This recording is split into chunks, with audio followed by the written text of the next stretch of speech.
Home to You No More with Dr. Valerie Simonsen on KAKU 88.5 FM, the voice of Maui, broadcasting from Akaku Maui Community Media Center in downtown Kahului. Aloha, everyone. Welcome to The Nature of Your Nature. Come Home to You No More. I'm Dr. Valerie Simonsen. We're being sponsored by the nonprofit You Know Mo. Your camera's there. You know Mo. You can watch over here. Demi, we have an incredible guest today, and you have a new name, which is really awesome. Demi Dopamine, which I'm going to let you speak in a minute. But I just want to honor you, Demi, for I met you over on the west side in the fires, or post-fire, when we were still having fires, right? Yeah. And where we really bonded, because there were so many people and so much going on. You just kind of go past one another. But there was a day someone got hurt pretty bad.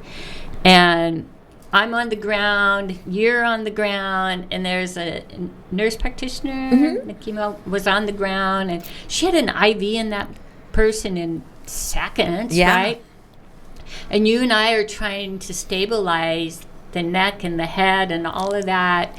And that was a job because it was such turmoil. There was a lot of bad feelings about what had happened. And the next day, you and Nakima and I kind of gathered at this place for seconds. And I said, I just want to thank you for holding me up yesterday.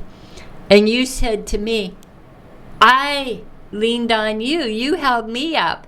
And then Nakima said, no, you guys held me up.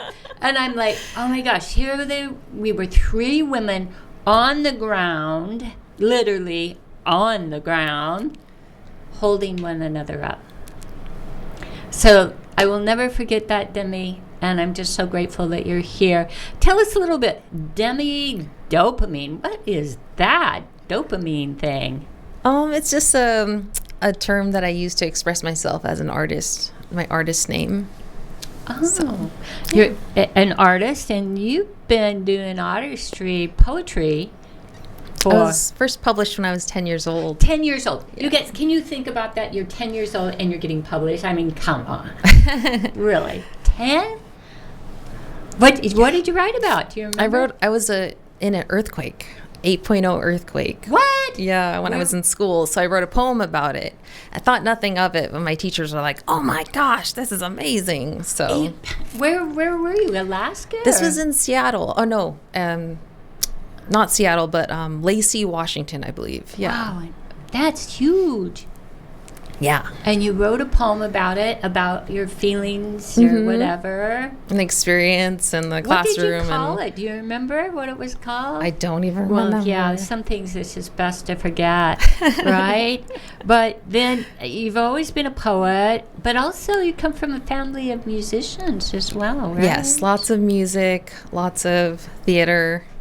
I have a long line of family members in theater in Canada and in Japan. So wow. Yeah. So. Canada? Yeah. United States? My grandpa, one of my grandpas is from Canada. Really? Yeah, Port Coquitlam, which is like near Vancouver. So. All right. Yeah. Great. So music, you can play anything, you can do anything. Badly, but I really love producing music. But do you do it on like some kind of a keyboard to make all those sounds? Yeah, sometimes we use real instruments, or I'll hire an actual professional musician to do a certain type of sound, or vocal, especially with vocals, because although I love to like make melodies and stuff, I'm not the best singer, so I love working with other singers and writing songs and stuff. So wonderful. Yeah. Wonderful. Well, a really quick story. One of my clients was at Disneyland. So this was probably 50 years ago, or in the beginning at Disneyland, and he was there at the Pirates of the Caribbean, right? He was just a little fella, and then this big guy comes up behind him and says, are you having a good time? And the kid said, oh, yeah, I'm loving this. And he looked up, and there was this huge, gigantic guy looking at him with stars flipping out of his eyeballs. Oh, my goodness. It was Walt Disney. What? And he said to the child, I built this for you. Oh. And every time I look at you today, and I saw it on the west side too, there's just sparks coming out of your eyeballs. There's like stars coming out of your eyeballs, you know? Thank you. Yeah. You too. Oh, well, gosh. We're just mirroring each other, you know? I like that. Yeah. I like that. So, when we were working together over there, man, one of the most power things, when things calmed down, then we were able to actually start taking care of ourselves. Yeah. And one day I had the pleasure of being able to put you on the table. We used homeopathy and flower essences, and I'm working with you a little bit, and then all of a sudden I had to back up, not just a little bit, I had to go way, way, way far away because your ancestors were coming in. Yeah. And then I just had to stay away from you for over an hour. Can you share a little bit of what that was like for you, and why is that happening? Why did that happen? I feel very connected to my ancestors. Like, I know who I am and I know where I'm from. And I think that's because I'm very privileged to know my ancestors. I'm very honored for that. I know a lot of people don't get that experience, unfortunately. But yeah, so I feel really close to them. And I feel like they help, guide me in life. And, I try to honor them. And yeah. They were with me a lot in Lahaina, honestly. A lot of the times I just do what I'm told, whether it's through God or whatever feels good or whatnot. But I also feel like my ancestors are a big part of who I am too, and they guide me as well, or give me opportunities. So it was sure powerful that day to witness at least one of the first times that a lot of us even got to stop to feel things, right? And we're just going to have you pull your thing a little closer. Yeah. Thank you. And you literally transformed on that table. You actually, that was like one of the most incredible, or spiritual experiences I had as well. And I remember you were working on me, and a bird literally landed right on my belly button. Remember that? No. And it just we have a picture of it too. Really? And it was just sitting there while you were working on me. So wow. It was very interesting. Yeah. Wow, that's when you know everything's connected, yeah? Yeah. And one of the things that comes up for me as I'm thinking about that is, most of us that ended up over there, we just went there because we were supposed to be there. I was told to. There you go. Just like when I went to the Mauna. And you showed up as... What was your... Well, I was a CNA medical assistant, but I ended up being involved with a lot of admin and helping out, the team, basically in any way that was needed. So. And there was a lot of things that were needed. Yeah. And then when you finally, I remember seeing you in your little white outfit with the goggles, and you were on the cleanup part, right? Yeah. I did at least 8 shifts doing that. That was very intense. Folks, you have no idea unless you were there, and I know a lot of you were there, and thank you all. But that is a huge, huge commitment, what you went through, wearing those suits in that kind of heat and dealing with all of that energy that was still there on the ground and in the buildings. And yeah. I just feel so grateful that I was able to be there.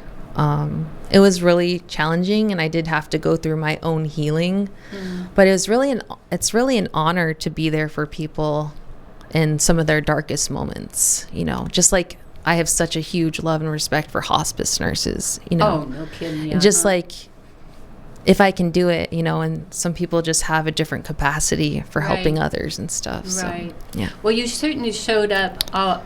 Every time I turned around, there she was again wearing another hat, right? And you just did what needed to be done. Yeah.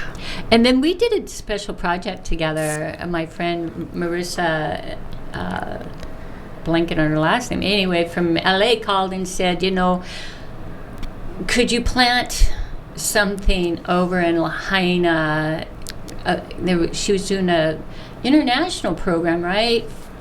Women planting seeds all over the world. And so we did a tea leaf, but we didn't plant it because it wasn't okay to plant it yet. Yeah. But tell us a little bit about how you came into that, how you were able to navigate that.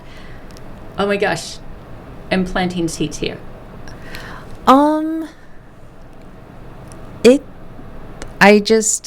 I felt like, I don't know, it just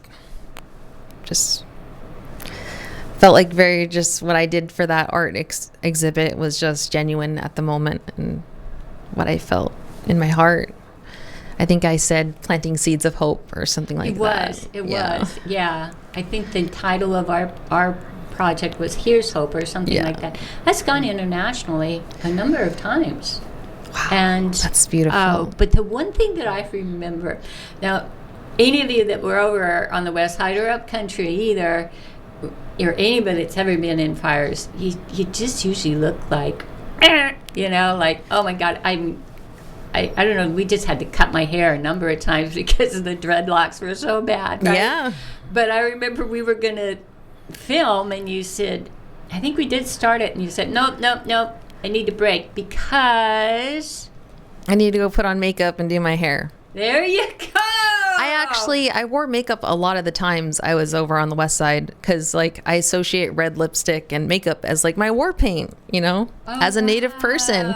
It's just how I don't know, I like presenting myself this way, and it's a way for me to feel good, and I like giving back to myself, self-love and self-care. So oh man. And just by being in your presence, or even knowing we were going to do this program a few months ago, and then something changed, you didn't get to do it, and then when you said yes, okay, let's do it, I'm like, now I really need to come up to the par, because Demi's going to show up, she's going to have lipstick on, her face is going to shine, her hair is going to be beautiful, and that is what you call, what was it, self-care, self-care, I don't know, it looks different for everyone, but I like to do a lot for others, but I also like to do a lot for myself too, and that's what helps me feel more balanced.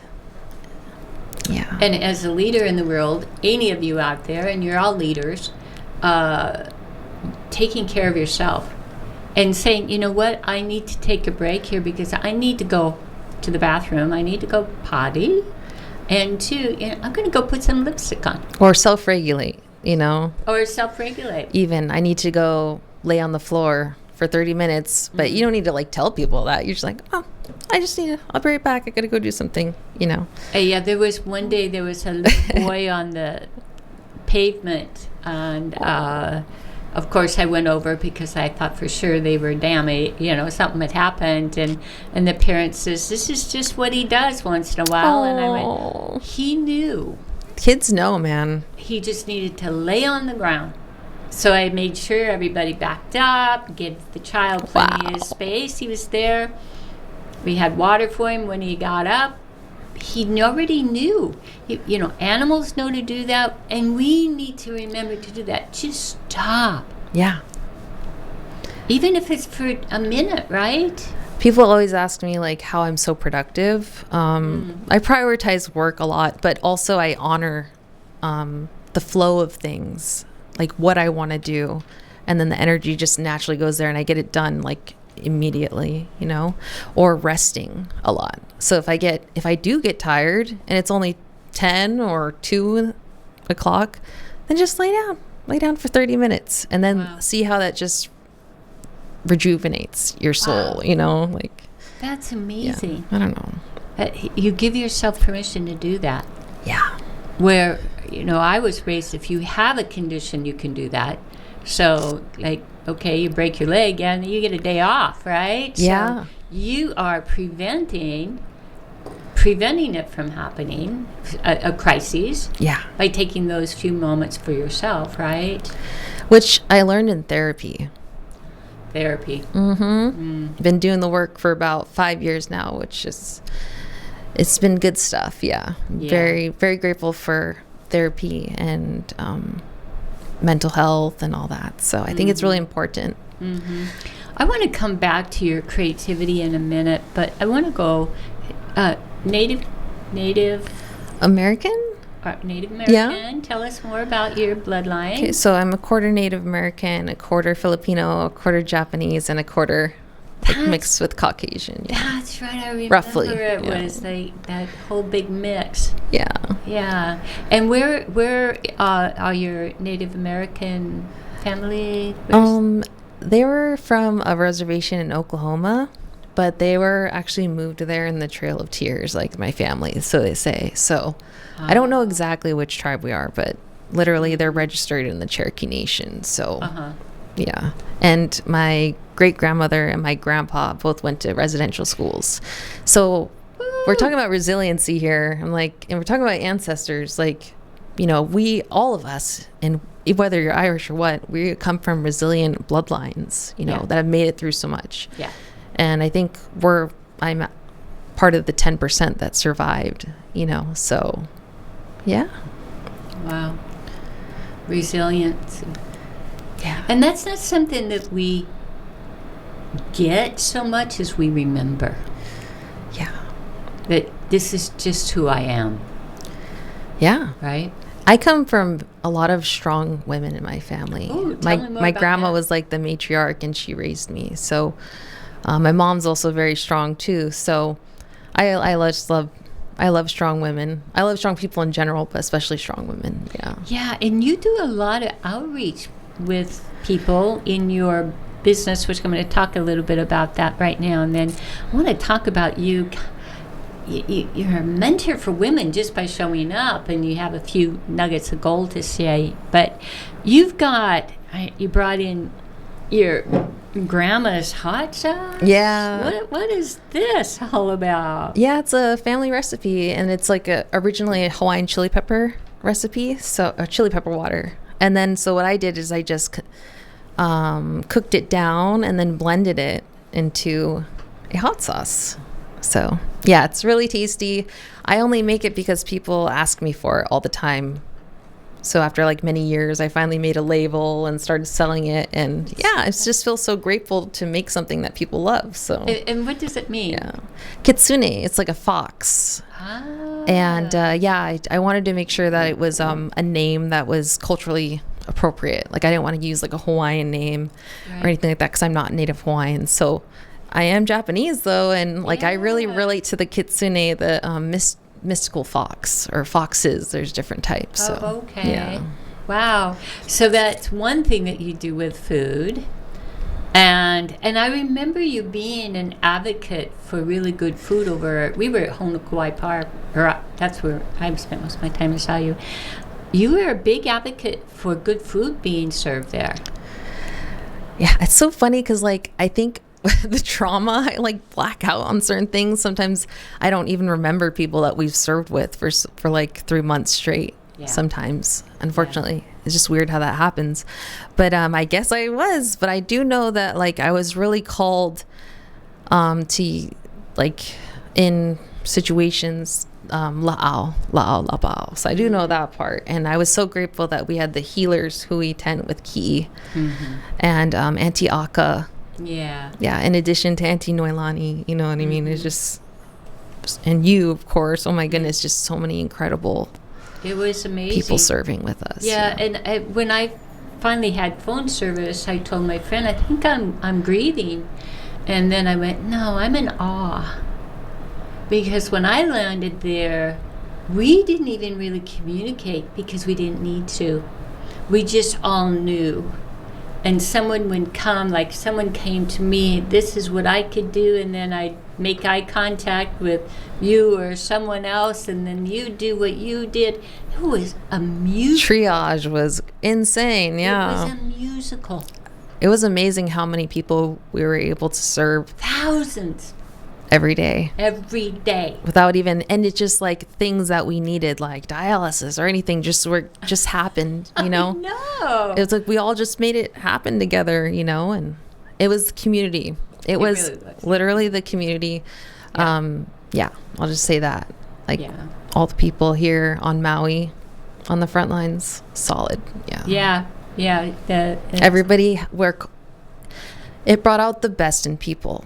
People rose to the occasion. They rose to the initiation to evolve and to help in that great way, you know. And that's just the love that we have here on Maui. It's so unique and special. So yeah, and that fire ignited these deep ancient seeds within us. Oh yeah. And now everyone's traumas were coming out. So. For probably a good month, when I was working with people, when my dad left when I was 6, you know, they're 36 now. Yeah. There wasn't much talk about the fire. It was the old wounds that were up for healing. And then to see all these amazing new things happen, they get new businesses. One of the businesses that you're doing is you're feeding people vegan chia puddings. Yeah. Tell us a little bit about that. Yeah, so I love chia. You know, it's a superfood, and I would make chia puddings myself. And I was raised vegan most of my life, so I'm also, you know, dairy free is best for me. So I just make something I love, and it's healthy and it's delicious, and I get to make money from it. So that's really cool. But I also donate 10% to New Creation Jiu-Jitsu in Wailuku. Oh, so right. Yeah, they're an awesome school that empowers the keiki. So, and I think it's really good because I noticed that the kids learn how to self-regulate with martial art, and then they also learn boundaries at a young age. Yeah, that's really good. Yeah, and you can get your vegan chia pudding down at Nalu's South Shore Grill in Kihei. Yeah, and then your saucy stuff here. I've seen it around the island. I don't remember where, but people be buying it. And the other thing, you brought one of your little books that adult activity and coloring book. It's amazing what you've done there. And I remember when we were first met, you talked about actually becoming an MD. Do you remember? You know what? I still would love to be a doctor someday. Okay. Like, I'm literally so close, but I don't really enjoy how the system is set up. But I do believe that the system is going to get drastically improved. So I want to go back to school when it's better, when it's optimal for me. But in the meantime, you created, or you maybe had this already, but you had a mindfulness with... Go ahead. Mindfulness with Miho adult activity and coloring book. I have like 2 volumes so far, and I actually might change it because I used to go by Ethereal Miho. Miho is my Japanese name. So. And what does that mean? Well, the way that my grandmother wrote it in calligraphy means a beautiful light on the wave. Oh, well, I could see how that'd be in your name. Like the glistening on the ocean kind of. Wow. Yeah, I mean, that's what's happening in your eyes right now. Oh, thank you. Beautiful. Yeah, and you have a website. www.demidopamine.com. Yeah, you can find... And if you don't know what dopamine is, you'd think that kind of is a dopey word. What is dopamine? It's when you get a hit of... can you describe it better than me? We'll do it together. It's a chemical in the brain. Yeah. And it gets you going. It fires you up. You can get dopamine rushes with different kinds of things, stress especially, addictions. But coloring, you ever been doing something and all of a sudden you go, oh, that's the dopamine hit, right? So I have ADHD, so I'm always looking for dopamine. Dopamine's like a life hack for ADHD people. And so I like novelty experiences, whether it's going to a new cafe or, going to the arcade to shoot basketball or something like that. These new experiences create dopamine that make you happy and stuff like that. And if you can bring more good dopamine into your life, then you can actually enjoy being very productive, because you're not just treating yourself with self-care, but also, living with joy and playing. I think play is really important in a lot of things. Right, play is. So, what's really cool about your little coloring book here is you are nourishing those of us that have ADDH or any of those diagnoses. I certainly can relate to this, because like you have a color page, but then you've got something else, like the next page. I think there's a word puzzle thing there. Yeah, word puzzles.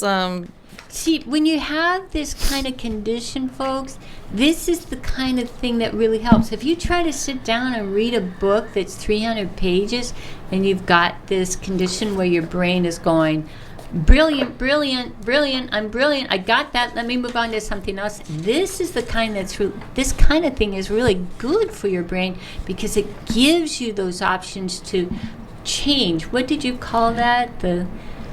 Changing the terrain? Oh, goodness. I don't remember. Sorry. Well, yeah, just there's different things like writing prompts, like where's your favorite place to visit? Write about the sights, sounds, and feels. Which is basically like writing a poem too. So, and you're using your senses, which is about somatics, right? Yeah. Having the experience. What does it feel like? What does it smell like? What does it taste like? Right?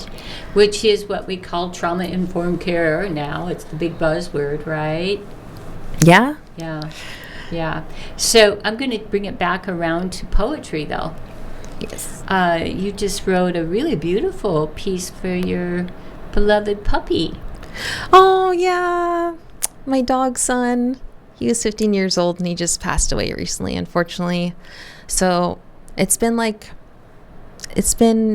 is a very interesting journey, and I'm choosing to, I just came to the realization that, every loss is a doorway. Every or an loss initiation is a doorway. And the grief is also teaching me too, so, which I think we all will go through at some point in life, if you ever love anything or anyone. So, yeah. And grief is real. The other day I went to get my favorite falafels on the island. They didn't have any. Oh, man. Because of the airline situation, they weren't going to have any for at least 3 weeks, they said, if the government goes back to business. Wow. And I went and sat in my truck and went, oh my God. So it doesn't have to be a death of a family member. It can be a death of something brings you pleasure. Like for me, I always depended on those falafels on Monday. Dang. Right? There's a place in Haiku by the cannery, and they have really good falafel there. Oh, great. It's a food truck, yeah. Thanks for the tip. Hopefully it'll... I want to go back to grieving, though, for a moment. There is a stigma about grieving, that it's not okay. What do you think about all that? I think it's okay to be vulnerable. I think it's courageous. But as long as it's genuine, and... What does that mean? How would you know if someone's genuine? I don't know. I guess I'm a good detector at that. A little too much, but... Do you have a pretty good BS detector? I think, yeah. But I also think that, we also... during that hard time, I felt really the love. I felt a big hug around me from all the people that were surrounding in those times. Even if it wasn't without words, you could just feel it energetically. So, were you talking about your dog? Or? Yeah, in that situation. Right. So energetically, you were aware of people holding. Felt very held. Yeah. Wonderful. And there is that saying, nobody gets out alive. Yeah. And I remember one of my favorite books was Freddie the Leaf. And I'll think of the name of the guy. But it was about a leaf on a tree that wouldn't let go. Oh. And then finally it lets go, and it's composted and all of that. But it was written for children, and I can't remember the name of the author right now, but he taught at one of the big universities in California about love. Oh, that's beautiful. Yeah, Freddie the Leaf. If you ever are going through any kind of grief, and it can be as simple as, you know what, there's not any falafel mix left on the island, to your puppy, right? These are losses. And then the other thing that we have, these losses that we have, is we just don't do some things we used to do. Yeah. That's when I knew, it's just like kind of on the front lines too. Like I knew that the kids were doing better when I saw them playing volleyball together. Oh, I know. That first day was like, Wow. And the same thing, like I knew I was doing better when I wanted to do things that brought me joy again. Wow. What kind of things bring you joy? Oh my gosh. I love to go to the movies. I love art. I love making music, especially, and writing.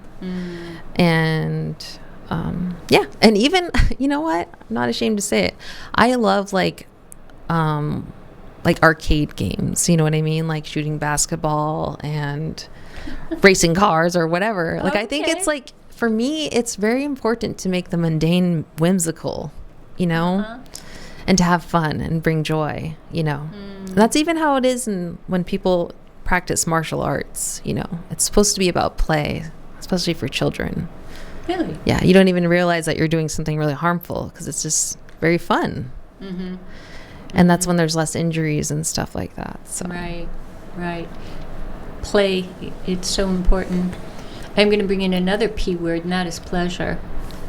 Somebody the other day was saying, I want joy in my life. I said, what is joy? And then they couldn't quite explain joy, but then when we looked at the word pleasure and started dealing with the senses. So when I think about the arcade games, there's ding, ding, ding. Yeah. That's giving you some kind of pleasure. I call it like brinky brinky, which is like blinky blinky, but I'm Japanese, so it's just funny. Like some people like gambling and stuff. I'm not really like, it doesn't do it for me for gambling, but I like playing games. Like it's fun. Mm-hmm. Yeah. And then the more that I'm able to do that, then the more capacity I have to do actual work because I've had fun, So now I'm like, okay, now I can write this paper or do all these really boring adult things. But I think you've just said one of the most important things is to take that break, right? Mm-hmm. Yeah. I was driving home the other day and I'm like, when was the last time I went to the beach? So Sunday morning I got up and I said, I'm going to the beach. Even though I had all this stuff to do, I went to the beach. I only had 10 minutes before the heavens opened and we were soaked. Oh. But I got to go to the beach. I got some amazing photography done, while I'm laying on the ground and the rainbows coming in. And I was so restored in just those few minutes. Wow. Right? Yeah. Yeah, it doesn't mean that you need to take a 2-week vacation. We can take those mindful moments. Oh, I like that. Mindful moments. I'm grateful, like as a dog mom, I have a 13-year-old dog. And, got to take her potty at least a few times a day. And so when I do that, I get to stop and smell the plumeria or whatever, So just those little moments are, the mindfulness is, all about it. Papa Ka'alake, he was a great kahuna here, and he could touch the blind and they would see and the cripple would walk. And when he would go in to see anyone as a kahuna, and he was a kahu here too, he would pick a flower or a leaf and put it in his pocket, and then he'd go in and he would work with the people, and then when he'd come back out, he would take that and offer it with a pule, a prayer, onto the earth, right? Oh, that's so beautiful. And so that connection, that circular connection, right? Because the earth is here for us. And we saw that on the west side. I mean, if you were over there, thank you. And if you weren't, it was amazing how we were able to get through that on such minimal assets, other than that asset within ourselves and that ability to communicate. Yeah. and respect. You have a side of you, and I'm going to dump into your little bit of humility here. You have a side of you that's I almost said a naughty word, you guys. Sorry about that. What would I call you? You know how to put numbers together. You know how to write like grants and stuff like that. I'm not really the best of that, but I will find the best person to do it. That. But you're the CEO of Grant Central Station? Yeah. Which has been on Maui for how long? 17 years. 17 years. Yeah. And you're here to do what? I just fiscal sponsor for community projects. Yeah. So, but, we like to empower other people too. And so, we can't take credit for all the hard work that all the different community leaders do for their projects until they become a 501c3. But we're only one of two organizations that can do that. So, in Hawaii? Yeah. Or in Maui? Even just for the county if they need something or whatnot. So, yeah. Wow, because that takes a special brain. I started a nonprofit. That is You Know More. We're dedicated to first responders, healthcare providers, educators, and community leaders. And I started this nonprofit with Susie Nixon right after COVID started. And I had 5 peers take their lives. Oh, my goodness. And I said, I've got to do something. So I started this nonprofit. We call it You Know More because that was my mission back then. You know more. Right? I love your word plays. I know. It's so good. And then I capitalize the N-O-W, you now more. Nice. Right? You know more, you now more. And, but it takes a brain that's able to juggle so much to be in that position as a CEO. Yeah, it's a lot. But I'm just very fortunate. I can almost too much, like I can just be very logical, but that I attribute that to my background in business. So, like I was managing restaurants for a very long time before my position. And so, it's just, except for nonprofits. So, I had to learn, especially as a woman, as a leader, I had to learn a lot of things. And, which was also that when you're doing business, it's easier to be more logical. And so, I want to talk about women for a moment. Yeah. You come from a line of strong women. Yes, very strong women. Obviously are very strong. And to do everything that you've done in the last couple of years since I've known you. Tell me more about women that you've been around, and what is that thing that women have that just is, Oh, man. Where do we even start, right? There's just so many, especially working in the fires, people like Noelani. It's just, sometimes they would say, ancestor made, community made, I guess, but it's, where does that, I don't know. For me, I think it was because I was the oldest grandchild on either side of my family. So, yeah. Well, the sexual apparatuses in the female are different than the sexual apparatuses in the male. We create lives. Right. Master creators. Yeah, we're master creators. The womb looks like a chalice.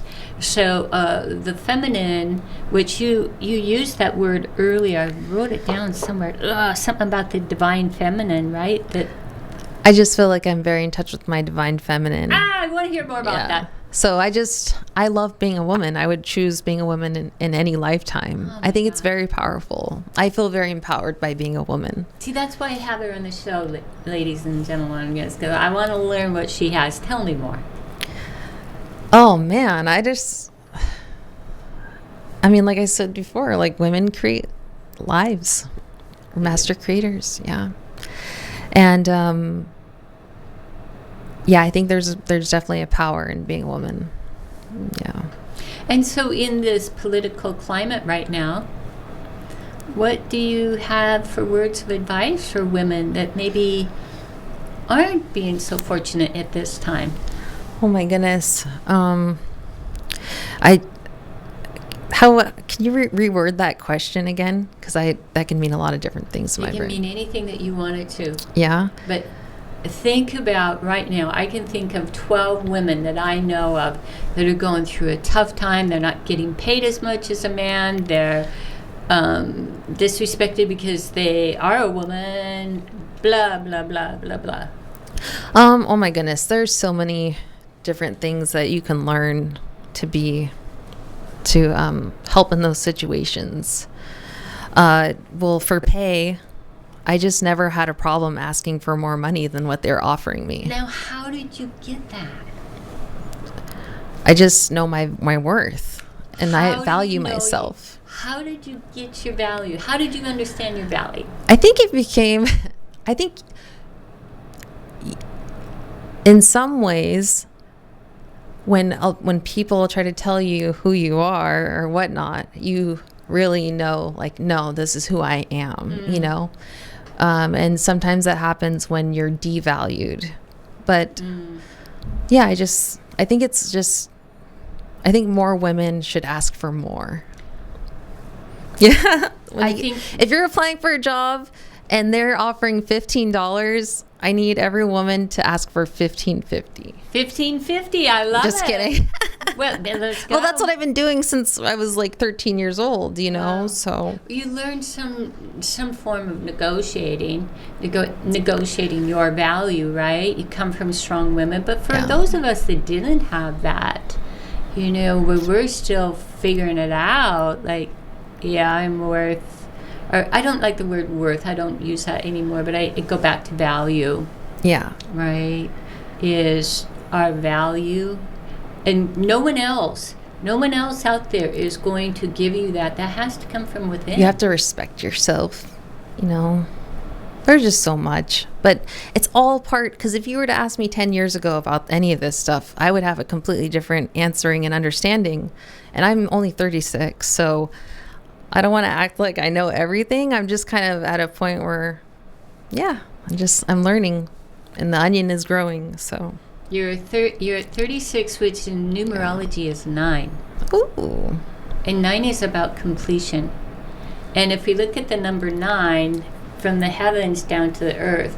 So in a 9-year, this is when we're really connected to the heavens. Aww. And then all of this is just being transmuted down into you as a 36. Next year, you're 37, which is a 10, which is a 1, which is new beginnings. How exciting. When's your birthday? September 23rd. September and next year. So you just had a birthday. Happy birthday. Thank you. Yeah. A little behind there. But yeah, and the other thing that we really, really important right now, Demi, is that right now we're in the year of the snake. Yep. We're almost done with this snake stuff. Shedding the skin. How has that been for you? You know, I always felt like the hardest times are actually the best times. Oh. Because that's when you grow the most. So. Oh, that's true. Yeah. So now now that it's like, okay, hard times, you know, it's just like, it makes you a little bit excited, you know? Yeah. And it's like an initiation, because you get a choice. You get a choice to be a victim about it, or you get a choice to be like, what is this teaching me, or whatever, and then evolve from it. So I'm committed to becoming the highest version of myself, or the best version of myself all the time. So yeah, highest version of yourself. Yeah, I thank you for saying all of that, because right now I'm starting another new project, because I just have a little bit of ADD. I love it. I love all your projects. Yeah, and it is really, really hard, and I really, really love it, because it's making me have to think outside the box. And I wanted to bring this in really quick. We've got a few more minutes here. In this project, I'm at that stage where I've got to put a value on it, right? Yeah. And I had a dream last night that I used to drive a 61 T-Bird, bright red, white leather interior, and that's what I had in high school. But in this dream last night, I was like 7 or 8, and I'm driving the car, and I had my mom and my two siblings, my little brother and my little sister in there. And then we stopped and we picked up one of my aunties, Aunt Kathy. And I'm driving down the road. And we're trying to find a safe place to be. Oh. And I woke up and I went, I'm not safe. I'm not safe. And I'm like, okay, what are you going to do? Regulate my nervous system. And also then I really gave thanks that this memory, because I think the dreams are our subconscious, or maybe this is our subconscious and our dream is the real thing. Can't really say. But dreams are a teacher for me. Mm-hmm. How about you? Oh, yeah, definitely. I will say that I like to sleep with Hawaiian salt under my bed. And I think it helps a lot with my dreaming, because I can have such, like, my imagination can just run wild in my dreamland, and I don't feel rested. So Hawaiian salt under my bed, helps energetically, That's a really great idea. What if you're not from, and you can't get something like that? What else could you use? Oh, man. Ask the natives of your area. Or just go to your bookshelf. The other day I was at a client's house, and I just had a sense that she had an affinity to pink quartz. Oh. And I said, do you have any pink quartz, right? And she said, yeah. She had a massive piece of pink quartz. Took it outside, rolled it around in the grass, cleaned it up a little bit, and then she did a little ceremony with it. And I said, well, so now where's it going to go? And she's been having a lot of troubles with sleep. Aww. She put it under her bed. But what was really cool was this was her husband. He had died. Aww. That was his stone. Wow. And so she did this whole big ceremony with this piece of pink quartz. Now, you don't need to go out and buy pink quartz. You don't need to do anything. You can just have that intention true, right? Just your intention. You could write it on a piece of paper or just anything, some kind of ceremony. One of the things that made us be fractured from nature is the illegal activity, or when we were punished for having ceremony. And you know that from your bloodline. Oh, yeah. Right? Definitely. Your great-grandfather? 2 of my great-grandmothers were Babaylan, which were healers in the Philippines. Wow. Well, and then your Native American, they went to the schools. Yeah. Where it was illegal to speak their language. Oh, yeah. Your name. Cut your hair. You got a new last name. Just total erasure. Mm-hmm. Yeah. Mm-hmm. And So now what we're getting to do is we get to, through our ancestry, some say, we have to clean or do that ancestral healing. We can also gain the nuggets from them. How did they do that? Yeah. And bring that forward, and then do it in a way that is more tonal with what is happening in the world right now. Because it's different than when your grandparents were around, right? Yeah. Oh, yeah. Mm-hmm. And then when I think about the Philippines, I served over in the Philippines for tsunami. Oh, wow. Yolanda. Oh. No, Typhoon Yolanda. And got to work with a lot of people like what your grandparents would, or your grandmothers would have been. And that is an amazing lineage that you come from. Very powerful. I'm very grateful. They're very strong. Like, my grandma had brain surgery, and she was like basically in a coma for like 30 days, but they were with her the whole time. Mm-hmm. Yeah. Mm-hmm. Mm-hmm. So, and when we come from lineages like this, and if you go back in your history, you're gonna find somebody, like I'm thinking of someone that I know of, their great-great-grandmother made sauerkraut. It's still medicine, right? It's medicine, and they lived to be 100 years old because their digestion was working properly, right? That's part of that medicine, right? Yeah. Yeah. Absolutely. So all of us get to go back to who we truly were, or what we are. I call it the nature of your nature, right? And so as you are more comfortable in your nature of your nature, what piece of advice or maybe a couple little tips would you say to these beautiful people out here? And you can just share whatever comes in your heart. Just love yourself, be grateful, help each other if you feel called to, because that's God working through you. Yeah. That grateful word, we have Thanksgiving in the United States coming up here. That's kind of a big word, but what does grateful really mean? Oh my gosh. Gratitude is the doorway, or, the key to anything. There's always something to be grateful for, so. But that means being present. Yeah. Right? It's more of like a vibration to me, A vibration? Mm-hmm. But also connection. Yeah. Like when I was parking my truck and I backed in and there was some mock orange. The bush is mock orange. Wow. And I couldn't smell it because I'm in my truck, but I could smell it. Oh. And I remember when Papa used to take that and put it in his pocket. All of this came back to me as I was parking my truck a few minutes ago, right? That's beautiful. Yeah. So everywhere that you are, just be present. And how do we be present? Mindfulness. Mindfulness means breathe. Breathe. And then pay attention to where your feet are.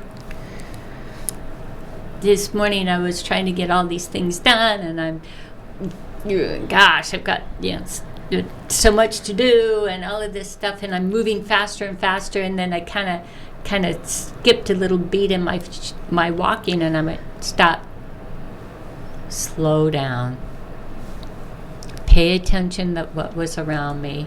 And I went around the corner, and there was a young man and their little daughter eating that snow cone stuff.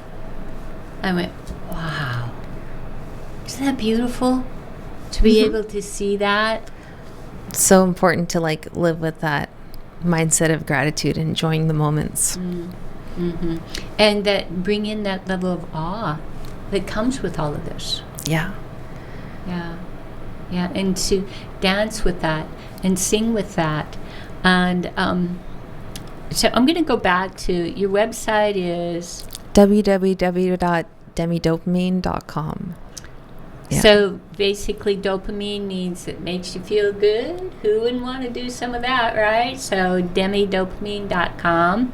And I want to just really, right now, because there's so much changing in our world, every loss is a doorway.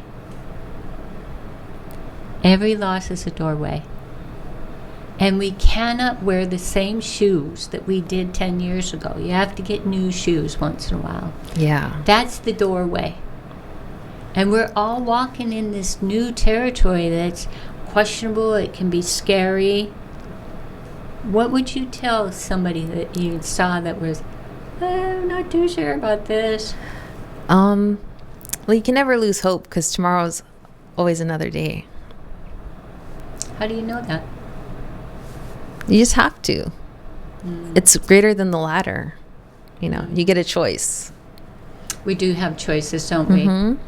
And I was with a woman today that's in her 90s, late 90s, and she said, I'm not done here. I still have more things to do. But I know that I don't know how long I'm going to be here. And I think we all really need to be aware of that. Yeah. And so being present in the moment is the present. Mm-hmm. And with that, you showing up today in your eyeballs shooting out stars is reminding me to be present and reminding me, take care of yourself, right? Take those few minutes or seconds, put on the lipstick. Just loving, take some Hawaiian salt when you take a bath or something like that, even just to anything really, just put a little buy yourself a candle. Like, do a little something for yourself too. Hug yourself. Yeah. Yeah. Yeah, those are really simple things. If we can just keep on keeping it, KISS, keep it simple, sweetheart. It doesn't take a lot to experience pleasure. Right? So wherever we are, or wherever you are, think about your evening, think about your morning, wherever you are, and the sun is there. There are clouds, there's birds. Your DNA is 65% the same as that banana tree. And somehow those banana trees just grew out of the ground over there on the west side, right? Mm-hmm. And that's what we're all doing here right now, is coming home to the nature of our nature. And I am here, and Demi, I think you are too, here is to say, please do this. Show up, right? Do you have any parting words? No, I just want to say aloha and thank you, Dr. Valerie, for having me here. And thank you, everyone, for watching. And yeah. Take care, everybody. Yeah, take care, everyone. Take care of yourself. Take care of yourself. Take care of yourself. Malama, you called it Malama self first, right? Yeah. Take care of yourself first, and all the rest will work out. And we want to thank you for being with us today. We want to thank the nonprofit You Know More, dedicated to first responders, healthcare providers, first responders, I said that already, educators and community leaders. That'd be all of you. Ahui ho! See you next week. Aloha.